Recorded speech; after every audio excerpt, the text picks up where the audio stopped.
আজকে তোমাদের একটা ফল দেখাবো, দেখো তো চিনতে পারো নাকি।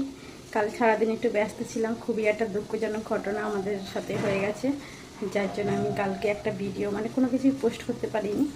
তো কী করা যাবে বলো, বিপদ তার বলে কয়ে আসে না।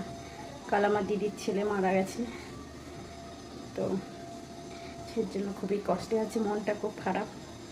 তো চলো তোমাদের সঙ্গে একটা ফল আমি শেয়ার করি। তো খাওয়া হয়ে গেলে তো আর শেয়ার করতে পারবো না, তাই আগে দেখিয়ে দিচ্ছি। তো চলো দেখতে থাকো। দেখো তো এই ফলটা কেউ চেনো নাকি? এই ফার্স্ট টাইম আমাদের এনেছে ফলটা, পুরো সবেদার মতো উপরটা দেখতে, আর ভেতরটা দেখো ড্রাগন ফলের মতো। এই ফলটা আমি এই ফার্স্ট টাইম খাচ্ছি। তো কেমন টক টক খেতে, তোমার দাদাভাইকে দিয়েছিলাম কেটে, যার জন্য আগে দেখাতে পারিনি, সকালে টিফিনে নিয়ে গেছে। তো আমাদের সকালে তোমার দাদাভাইয়ের টিফিনে ফল খায়, আমিও খাই একটু একটু যত সময় পেলে। আর এই ছেলের জন্য বেদানা ছাড়িয়ে রেখেছি। আর এই দেখো আমার কী রান্না হচ্ছে আজকে তোমাদের সঙ্গে একটু শেয়ার করি।